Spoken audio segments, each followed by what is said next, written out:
It's Nolan.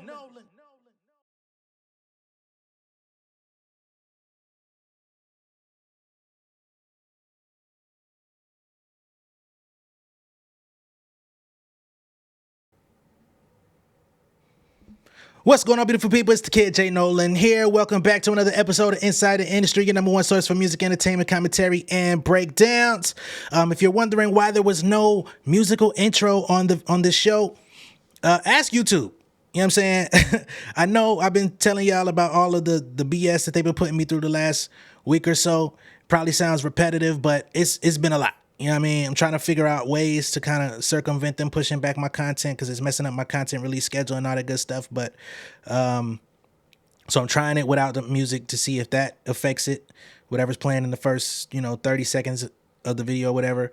But at any rate, let's get into the actual show. Today we're going to be talking about Latto and her birthday bash performance out here in Atlanta. Y'all know I'm from the A. I fuck with Latto, and although I've been critical of Latto in certain instances, and I'm going to continue to be because I want to see her excel at the highest level. I do want to congratulate her for putting on a pretty good show at the birthday bash here in Atlanta. I was not in attendance. I'm a family man, so I be at the crib. But salute to her on that. We're going to talk about Ice Spice. She released the alternative album cover for her Y2K project. That actually was released today. We're going to be getting into Cardi B. Not for anything music related, but unfortunately she came out earlier in the day and decided that she wanted to go on another rant. Unfortunately, we're having more conversations about Cardi and her rants, getting things off her chest and, just venting online than anything musical lately. Y'all know how I feel about that. I've been very vocal about the fact that I just want the music at this point. That's not to devoid her of her human feelings and her ability to speak on things that are important to her. But I just think it's a lot right now. We're also going to talk about the Charlamagne and Tyla situation. We already talked about it before, but today footage has been released of Charlamagne on the Brilliant Idiots podcast, I believe it is, where he actually spoke about his mindset in that interview, what ended up happening, why he pressed Tyla with those questions, because we feel like he did, but he gave his own explanation of the situation and why it played out the way it did. I kind of found it interesting. So we're going to get into his reasoning and all of that later. But before we start that, let's get to Latto at Birthday Bash, okay? Boom. So they say Latto made history as the first female to host Hot 1079's Birthday Bash in the entire existence of the summer show. I want to go ahead and just give her a moment to revel in that because I don't think a lot of people really truly understand what that means. This is a show that's been headlined by some of the biggest artists in the game. 21 Savage has been at Birthday Bash. Cardi's been at Birthday Bash. T.I., Jeezy, Gucci, all of the Atlanta OGs, except for maybe like Outkast. And I'm not sure if Goody Mob went up there. If they did, they probably weren't headlining. But you get what I'm saying? Like the greats, the OGs, the people that really held it down in the city, that put Atlanta on that huge mainstream look in the 2000s and beyond.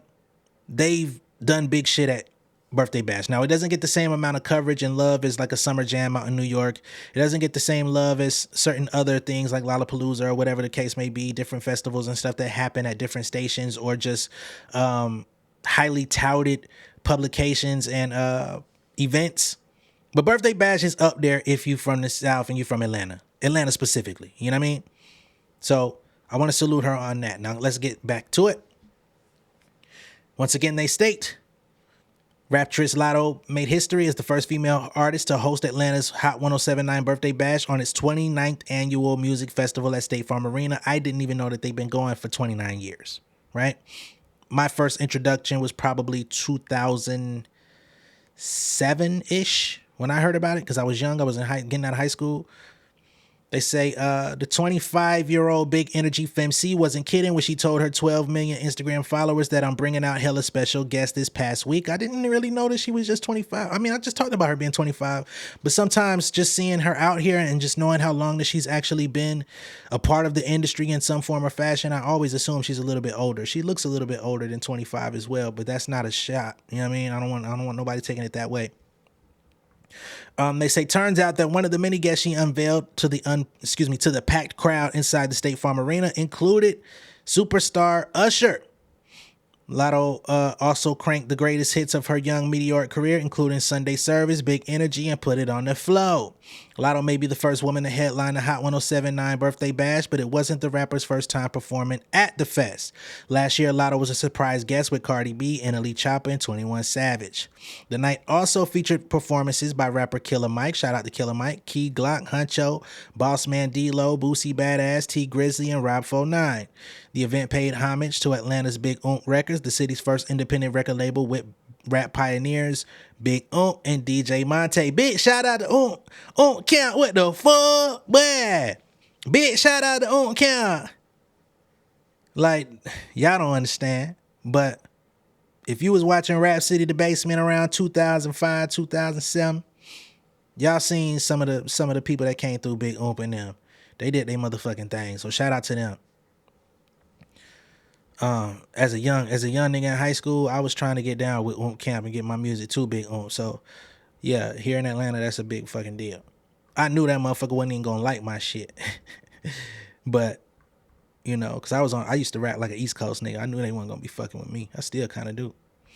But anyway, I've seen some people talking about the Latto performance. Some people said that she's boring. Some people say that she had no business headlining the event because her catalog isn't really big enough to really go up there for an hour and some change. I ain't gonna lie. I kind of agree with that part, as far as the catalog. Some people feel like she's not a good performer, you know what I'm saying? Because she was performing with her backing tracks, and we just saw Kendrick Lamar the other day at the Pop Out do all his records for an hour with no backing track. I feel like everybody has their own opinion about performing over vocals. A lot of people don't enjoy it. A lot of people don't like it. I'm somewhere in the middle. I feel like each artist has to make their own decision on how they want to run their show. Sometimes things can get a little tricky with the sound engineer. Sometimes the music can be higher than the mic. Sometimes artists don't know how to hold the mic correctly. There's a lot of things that go into that. And sometimes when you try not to perform with a backing track, you can find yourself getting drowned out by the music and people don't hear you at all. And at the least, you might be going home kicking yourself like, I wish I would have just had my fucking vocals so people could have vibed to the overall tracks and I could have just tried to enhance that vibe, right? That's my situation. You know, as an artist that's performed, you know what I mean? I typically perform without a backing track on my shit. Y'all have seen me do it. Only vocals I leave on my tracks are typically ad-libs sometimes, and then the chorus. But again, everybody is different. Everybody comes up with a different level of conditioning in this music thing, and everybody has a different perception of how their music is being received by the crowd, right? Just speaking on all possible angles. I also noticed, because I did watch some of the stream, I didn't watch the whole thing because I wasn't captivated. I'm not gonna lie. And when I say not captivated, I mean it just wasn't hitting the same. You know what I mean? I ain't gonna lie. It's been a very entertaining week, and it's tough, man. When you do something the same week and it's not her fault, because Birthday Bash, this has been planned out for months upon months. They announced her as the headliner last year. She didn't know Kendrick was gonna pop out and show niggas.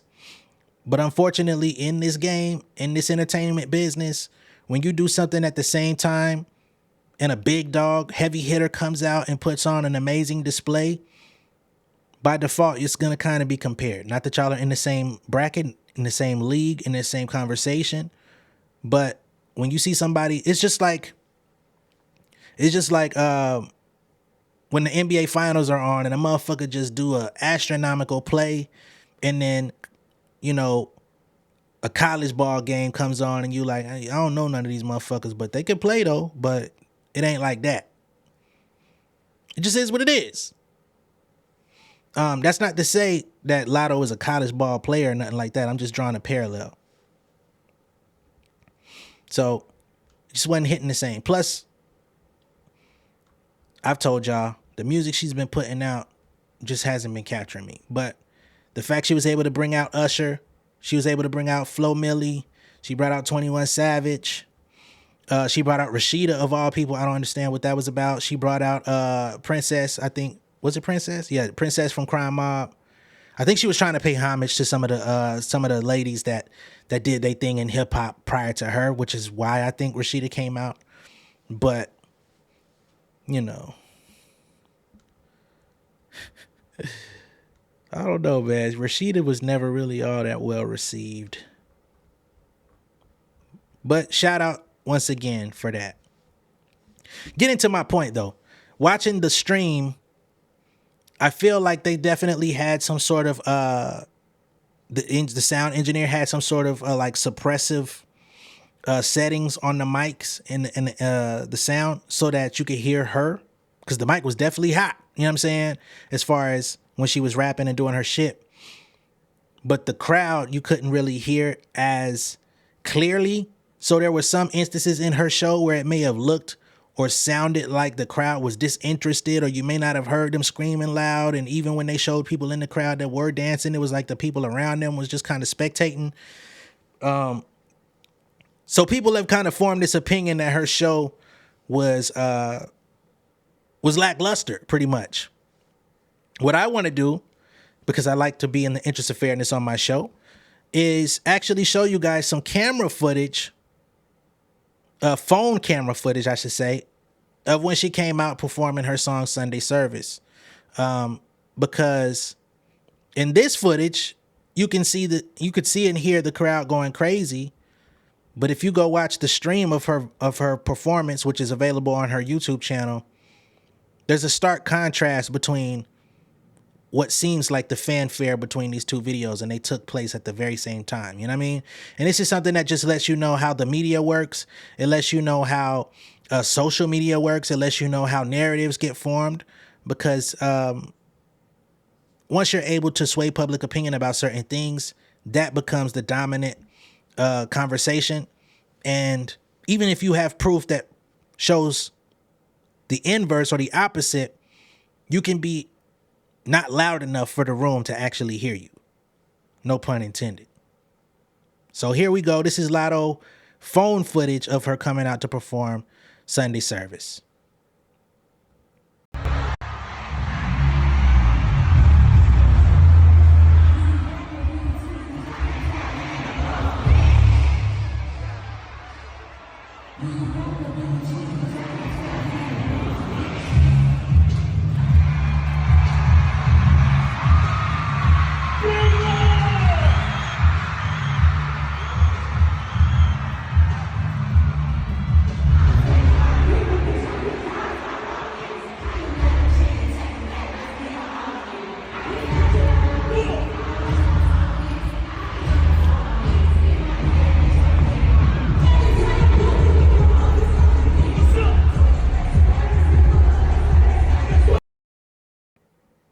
So y'all heard that, like they was really singing along word for word, bar for bar on that motherfucker, man.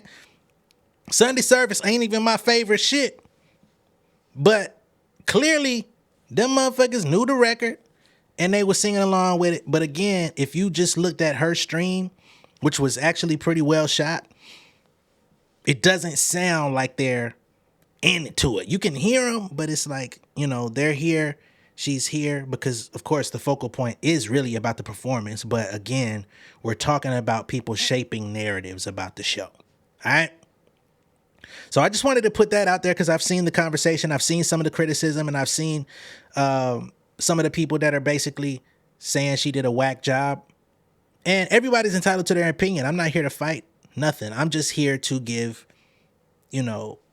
a balanced take after consuming multiple versions of what actually took place last night. So that's where I'm coming from on that. Once again, salute to Latto. It's not easy to go out there in front of 16, 17,000 people, put on a great show, put on, you know what I mean, keep people entertained for an hour straight. I think her performing for an hour was a little bit of a disservice. You know, I'm glad she was able to bring out other people like the Ushers, the Flo Millies, the Rashidas, the Princesses, or whatever the case may be. She brought out Roscoe Dash. I feel like the crowd didn't necessarily do Roscoe Dash all of that much justice. You know what I'm saying? When he was out there doing his shit. But that also goes into Atlanta. Like sometimes we can be a little bit too cool for school. Motherfuckers be out there doing their hits, doing their classics and shit. And you would think motherfuckers would be turned up and having a great time. Motherfuckers would rather just kind of stand around and act like they didn't actually pay their hard fucking earned money to be there. I don't be understanding that shit. They do it at the local shows. They do it at the big shows. Weird activity. But maybe it ain't just Atlanta. You know, we always have that perspective of like our hometown be fucking up. But it's really, I just think it's a generational thing. Like sometimes we don't want people to see us having genuine fun. Like nobody wants to be seen dancing. It's like, oh, you a try hard. You're doing too much. Sit the fuck down. Why? We're in a venue for music. We're here to celebrate music. Why can't a motherfucker dance? Why can't a motherfucker appreciate the art as it was intended to be? Like, don't make this shit weird. But I digress. At the show, Latto did make reference to forthcoming album, perhaps, called Sugar Honey Iced Tea. Of course, that's an acronym for shit. Of course, it seems like she's continuing to troll Ice Spice about this think you the shit, bitch. You're not even the fart thing. I don't know why. It seems like you're a little bit consumed. I know that y'all had this bickering back and forth thing. I know Ice Spice sent some buses out here to Atlanta that said thank you to shit, you know, to make sure that they was in Latto City. I know Latto went and shot her music video for Sunday service in the Bronx. So they trying to keep this thing going. But it's not an interesting beef. It's not something that people are really invested in emotionally, musically either at this point. I think anybody that knows music knows who the superior actual artist is, whether you want to look at the numbers or not. And if we want to compare numbers, we can. I've already done that on here before. Their level of success is actually pretty comparable. I think Latto actually has more hits than Ice Spice if we're going to keep it a buck, but Ice Spice has more recent hits, whereas Latto is trying to get back to where she once was. But whatever, yo. Calling your album Sugar Honey Iced Tea, aka shit.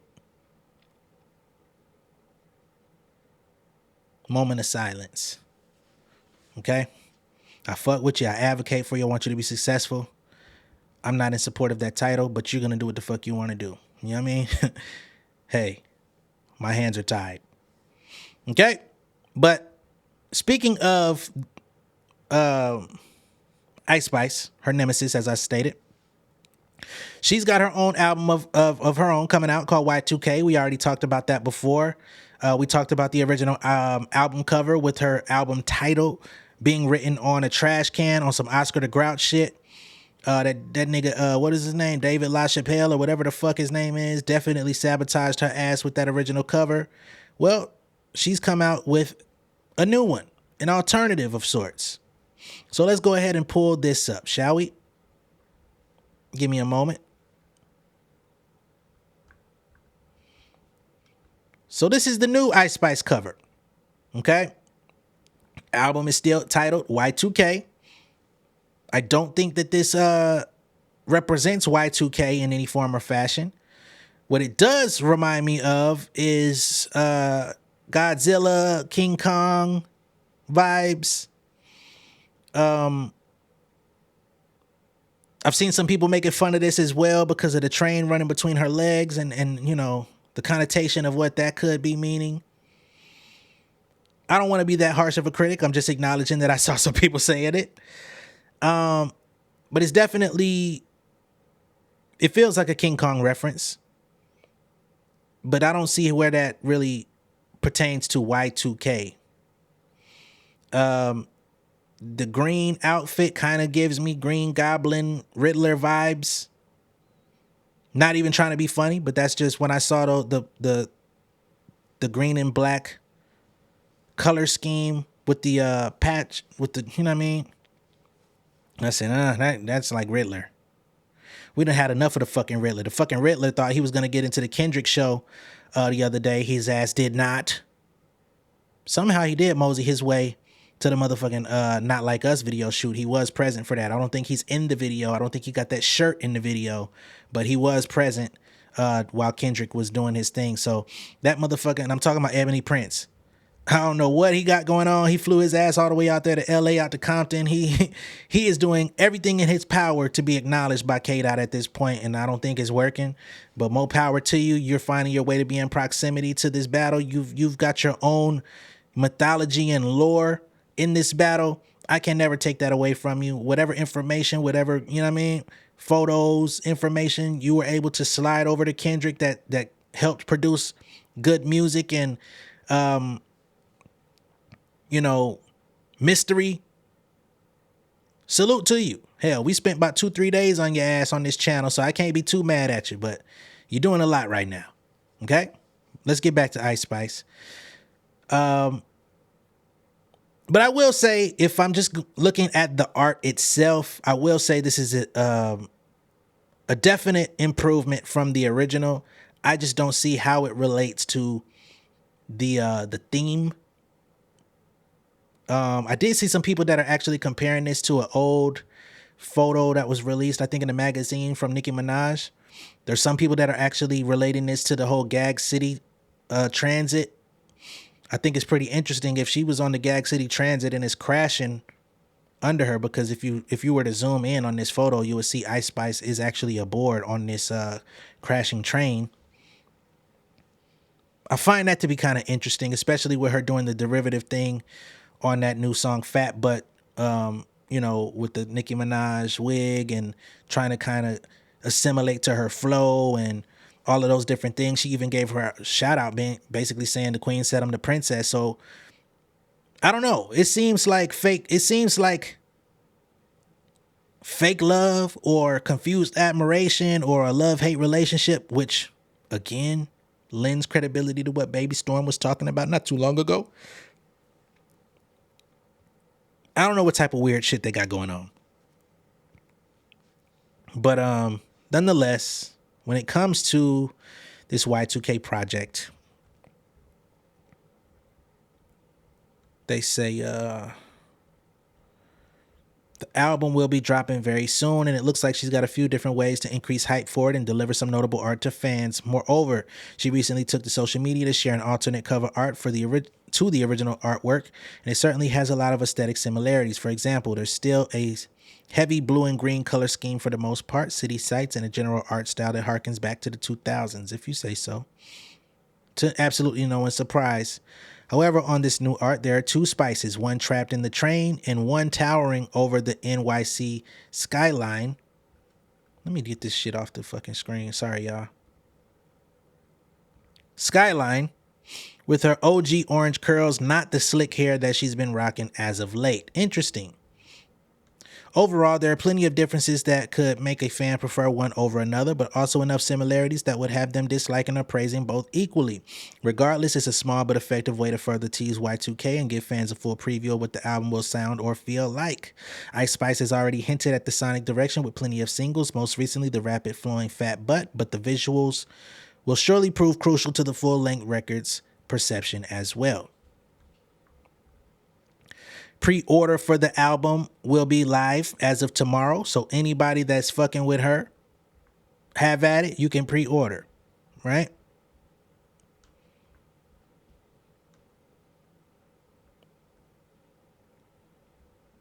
So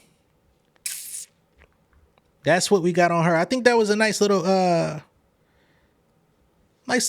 piece that they pointed out there, saying that there's the Ice Spice on the train who has the relaxed hair, and then there's the Ice Spice towering over the city in her OG Orphan Annie look.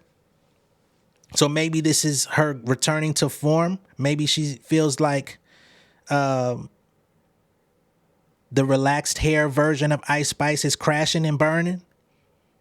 Maybe that's also what Nicki Minaj suggested to her, if we're gonna go off of the Gag City Transit and all of that stuff, right? So perhaps I took your advice. You know what I'm saying? And I'm just speculating here. I'm not saying that this is true. This is real.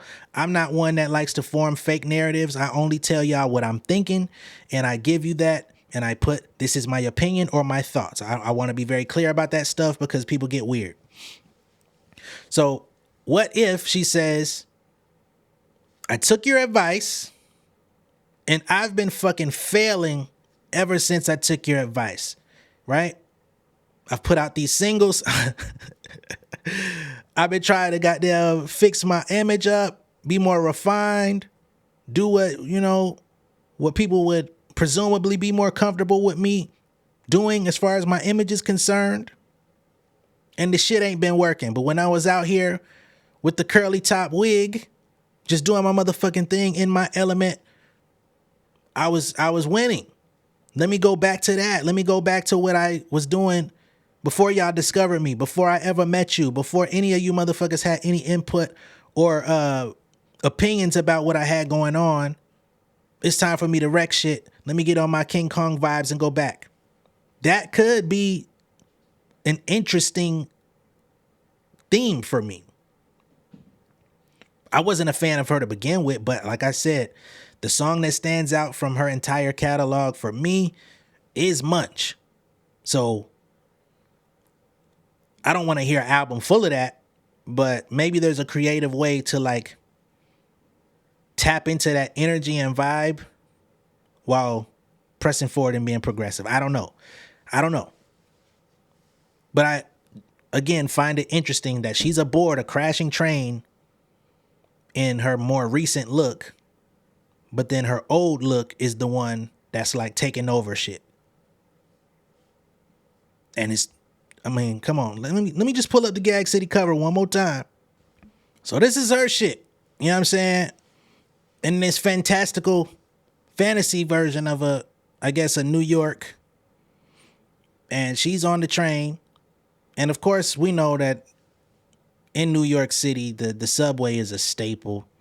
So some people may cry coincidence. I don't think this is much of a coincidence, especially with the direction of the train and everything that we see. Of course, there is a stark contrast to what's going on. This is like I said again, this is like a fantasy cover, whereas Ice Spice is more so like a tragedy. This could also lend to some sort of maybe this is planned, right? Maybe they've had conversations about this. Maybe Ice Spice is supposed to represent a contrast. Like, all right, the queen is on fantasy vibes. The quote unquote princess is on destruction. And perhaps they could be parallels. You know what I'm saying? Not necessarily at odds, but just two sides of a coin. I don't know. We'll see. Shit's getting a little weird. And again, I don't know. It feels like frenemy action, but we could all be wrong. Okay? So there's that on that. Let's progress the conversation and get into Cardi B. And she went on a rant, which seems like she's going at Offset's family. This shit is getting a little bit, it's getting a little testy. Pause. And I'm not sure I enjoy where shit is going. I really would love her to shut down social media for a little bit, take a hiatus, detox, if you will, something. Not that I don't want her to be able to speak on what's real to her, but I'm a little bit over it. Okay? Just being honest. Let's pull it up. She talks about fake love for the children, and she says Offset is a great dad, but for everybody else, We will not tolerate no disrespect. Y'all think because I'm ghetto, y'all could gaslight me and all this stuff. This does not sound like industry talk. It sounds like family issues, namely husband family issues. But let's pull it up. We gotta roll.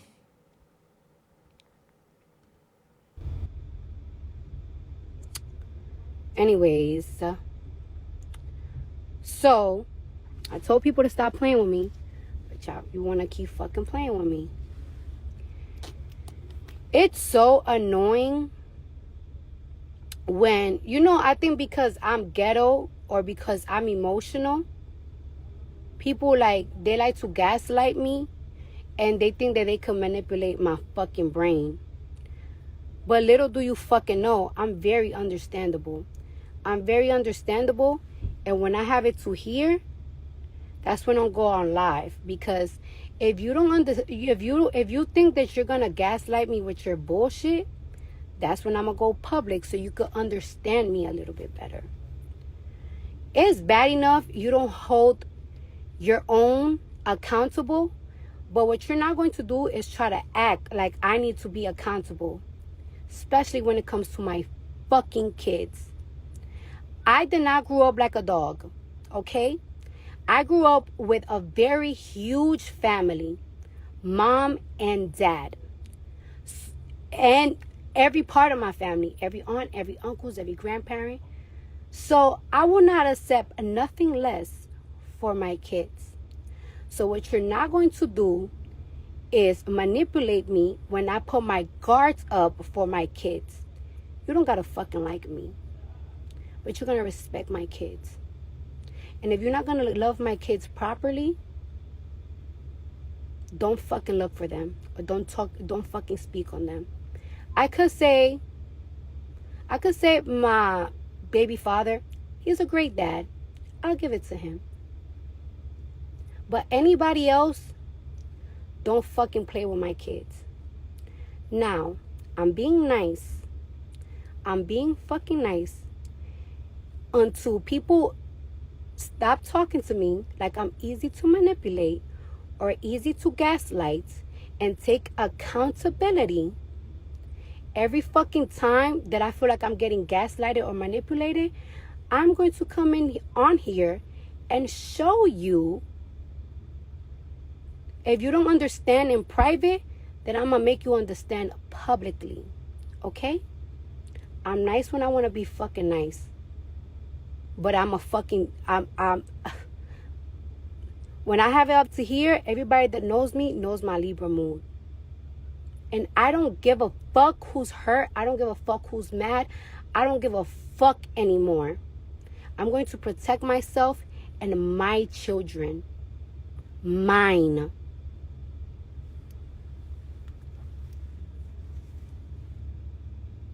And no, I don't want to come here. This is not for publicity or nothing like that. It's just sometimes people think because I'm ghetto, they think they can manipulate me privately. And it's like, all right, you don't want to understand. You don't want to understand where I'm coming from. So I'm going to make you understand it publicly. Because that's the only shit that shake your shit. So I'm going to shake your shit. So there y'all have it, right? That sounds very much like it's dedicated to Offset's family. All right. Especially with this whole calling her ghetto thing. I think, unfortunately, based on perception, Cardi B is seen as ghetto.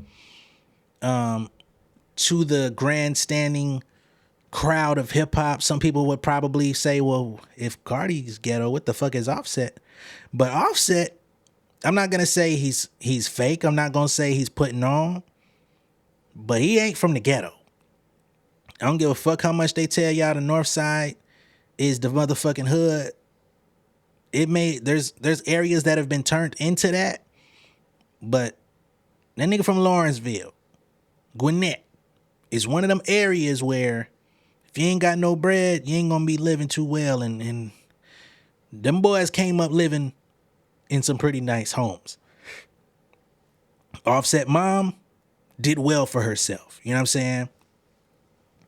So Busted ass for him to live a good life. It's not my place to, like I said, to say he's putting on, because some motherfuckers just decide to go off and create a different life and lifestyle for themselves. They formed Migos in 2007, 8, whatever year that was, when they was like 17, 18 years old. Them niggas might have wanted to trap out the subway and all that shit they talk about in their music. I'm not saying that they didn't do it. I'm just saying they didn't necessarily have to do it. You know what I mean? But maybe when shit started getting real, motherfuckers was trying to make decisions on whether to go to college or not, moving out the mama house, trying to figure their way into the rap game. You know what I mean? Start moving with some unsavory characters, and just the one thing lead to the next, and y'all want to get y'all rep up. Yeah, it could turn into that, and it could get real. But I'm just drawing the story out. You know what I mean? But as of today, she feels like she's being called ghetto by somebody.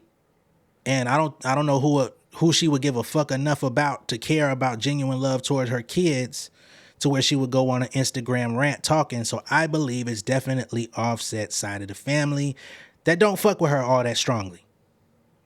Perhaps they never did, but it's now come to a head. It seems like she's at her wit's end, talking about I'm gonna protect myself and my kids. So it sounds like she ain't trying to goddamn allow her children to be around that side of the family. And perhaps they're feeling some type of way about it. Perhaps they're trying to besmirch her name. I don't know if there's some shit that's been leaked online as far as like people that are associated with Offset, family members or whatever. Maybe perhaps they're putting stories up out there that I haven't seen, that maybe she found out about and decided to address in her own way. But that's what it sounds like to me. Okay? Y'all gotta let me know how y'all see this. Overall, I feel like we shouldn't be privy to this information. These are conversations that should be had behind the scenes. Apparently, she feels like they've had those conversations behind the scenes, but it's not become clear enough, so that's why she took it public.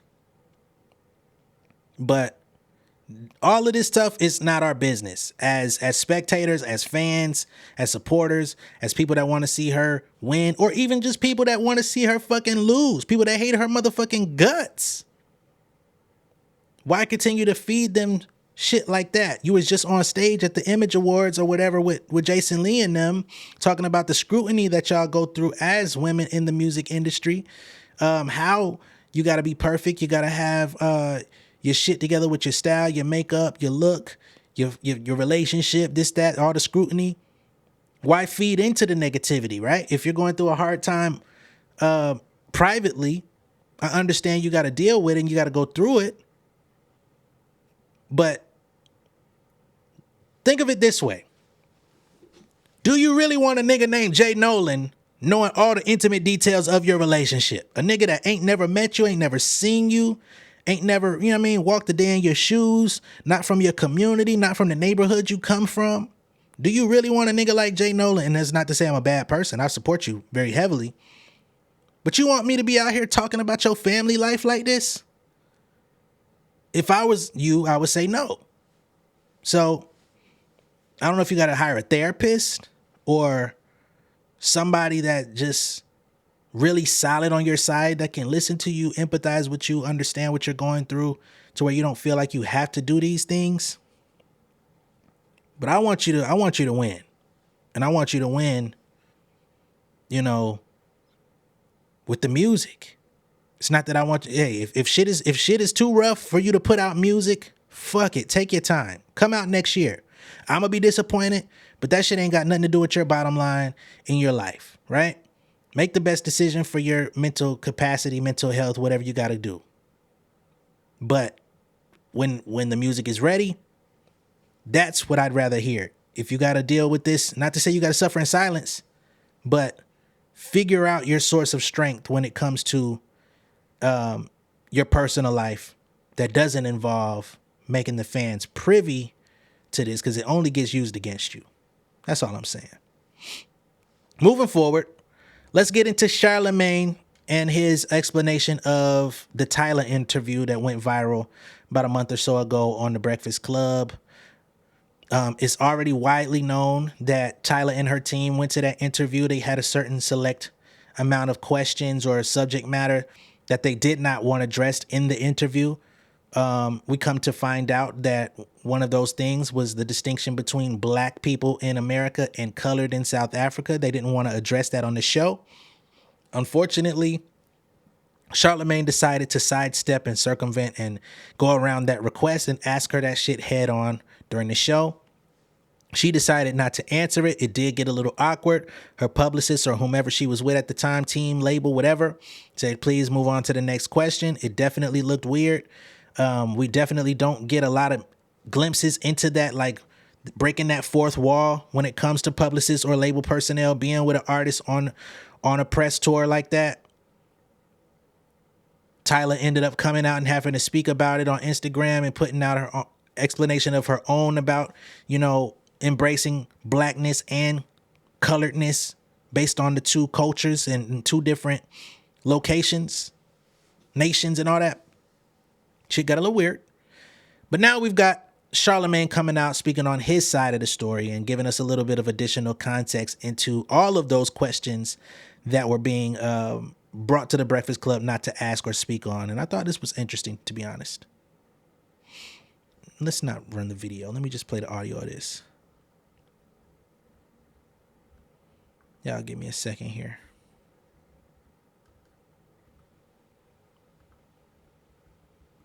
That sometimes, depending what it is, like if it's something like really personal, really serious, something I know is traumatizing, I'll be like, sure, I'll oblige.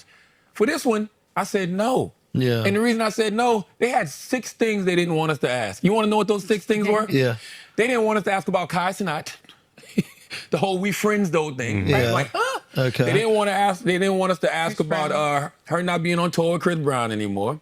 They didn't want us to ask about the color thing. Injury. They didn't want us to ask about her injury that she sustained. What else was it? They didn't want to ask us about who she was dating, which I wouldn't do anyway. And what was the other one? It was just all frivolous And stuff. why? What are they trying to do? They're trying to protect an image that they're curating for her? I have no idea. And that's why I said... Oh, but the Rihanna thing, comparing. Oh, yeah, and comparison. And it wasn't even Rihanna. It just said comparisons to other pop artists. Huh? Oh, so they're trying to separate her from Kai Cenat. She's her own individual. Don't tie her to him. And you want me to not ask her about Kai Cenat the day after Kevin Hart just was on Kai Cenat's show again with Bringing a it big-ass up. sign that said, "We friends," though? Yeah. Like, come on, yo. So I said to them, no. Oh. Now, when I say no, I'm not going to oblige any of this.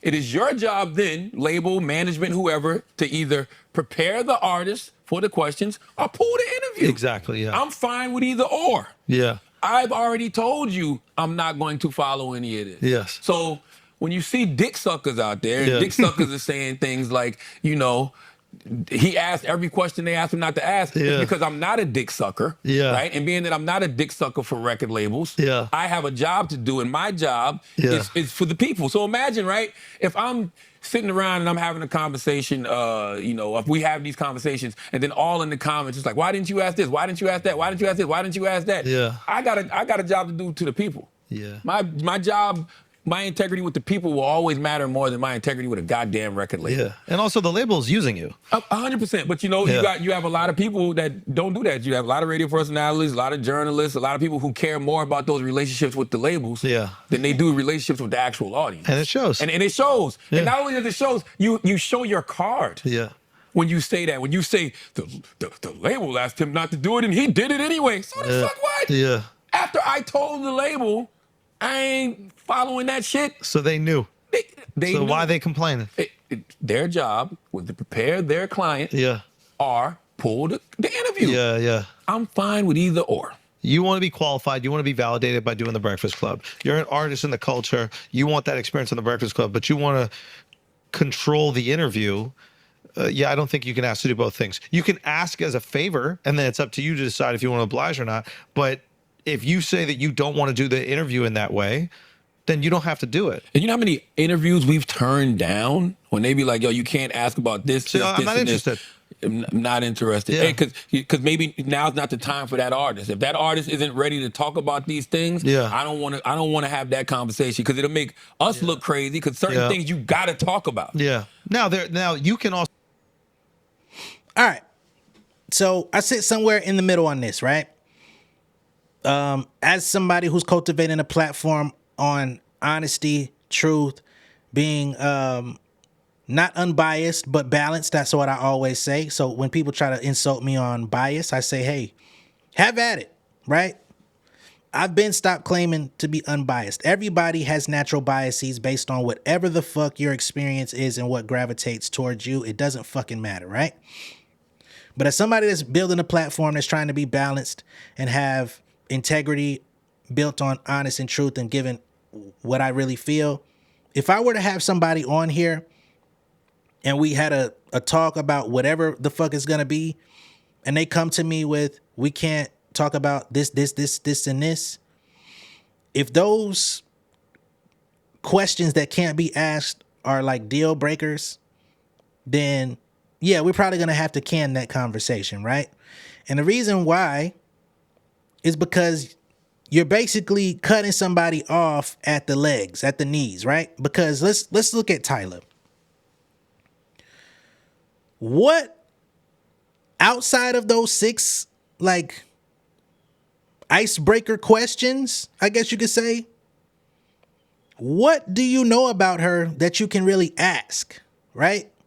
Because she's coming from South Africa. We can ask about her experience out there. We can ask about her upbringing. We could ask about, her origins and getting into music and why it's so important for her to come over to the US and break into the market.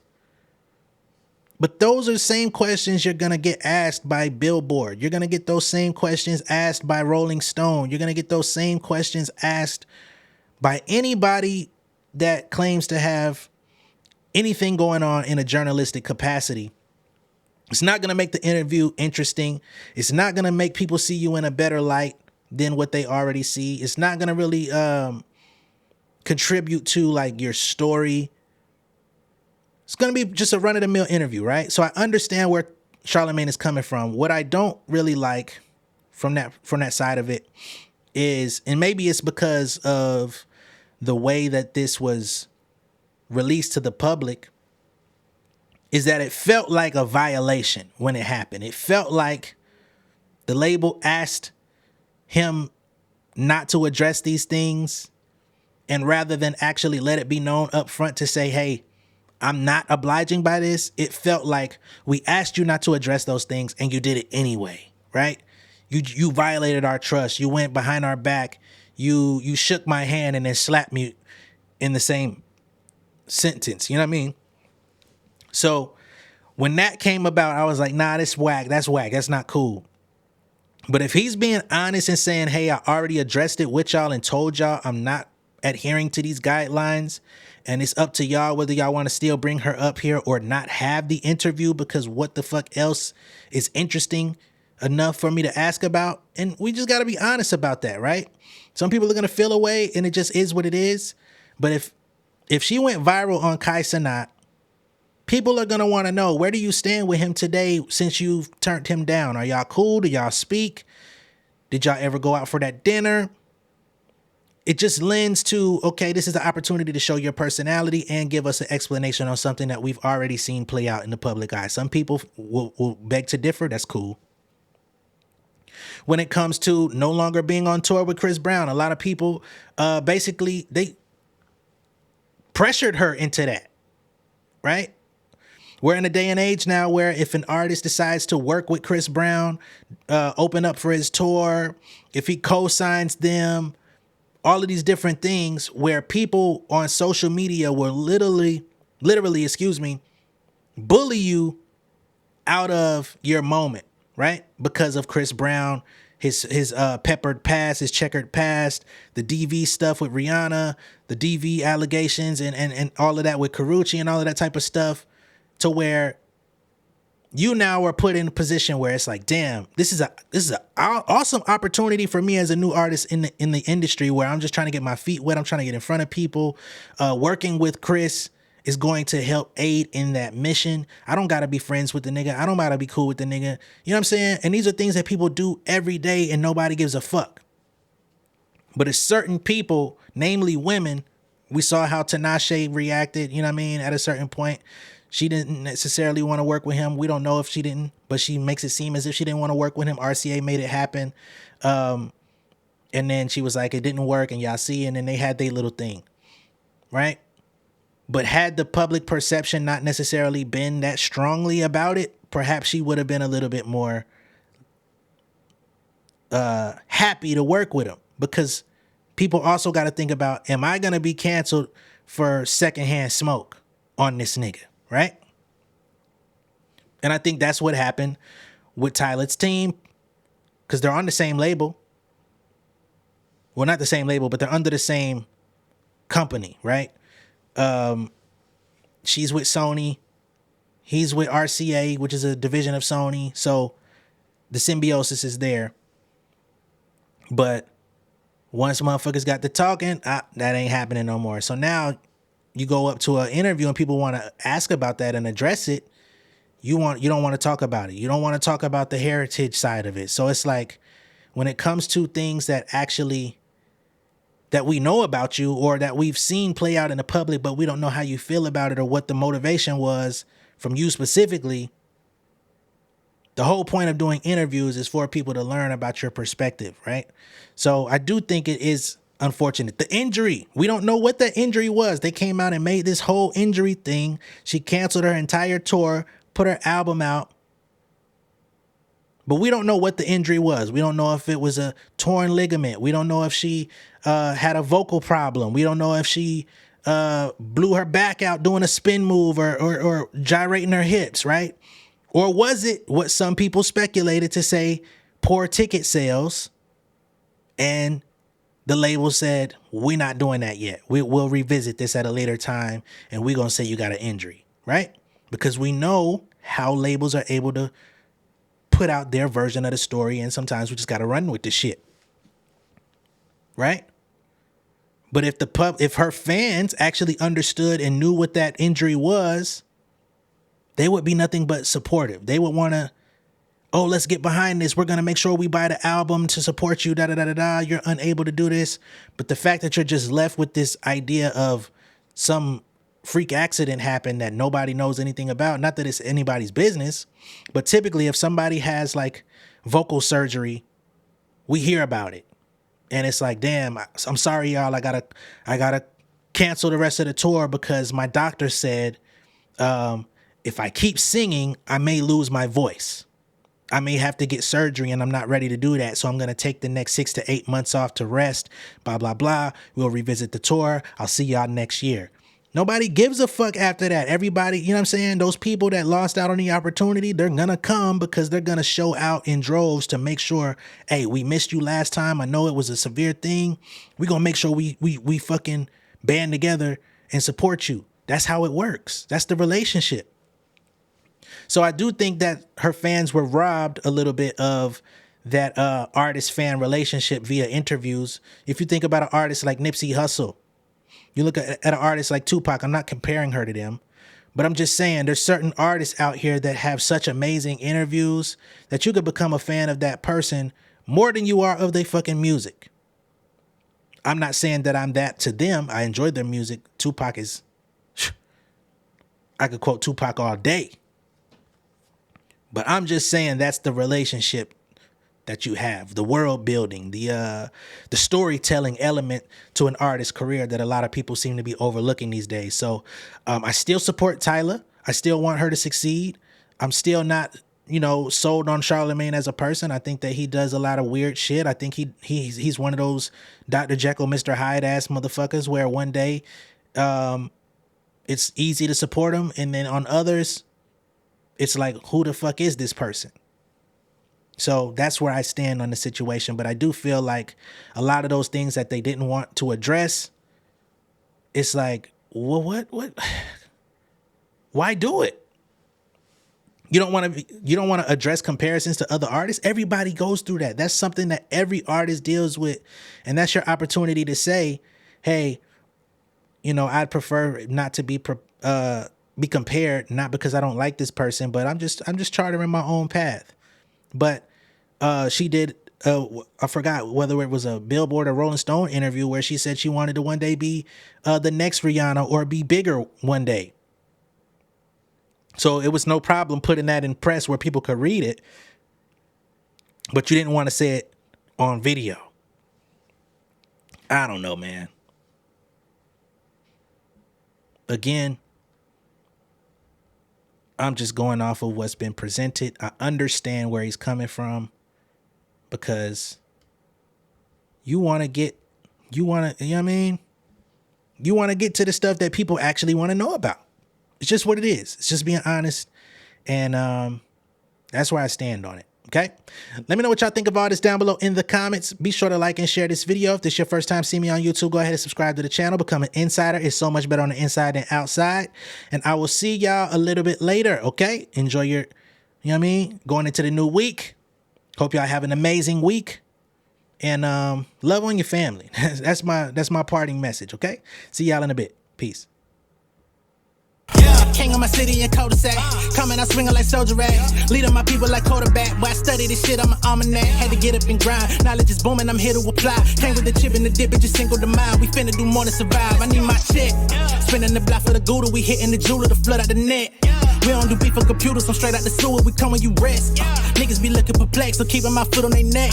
No map, I trust my gut for the quest. With drama, I'm fully abreast. I was ready for years and they doubted me. All of a sudden they tell me they proud of me. I been dropping these haters like calories. Cross them out, I came back with some batteries. Stand for my honor, but too raw, no corner. Packing the stick with a drummer. When I catch my bad, won't fumble. I done came too far to be humble.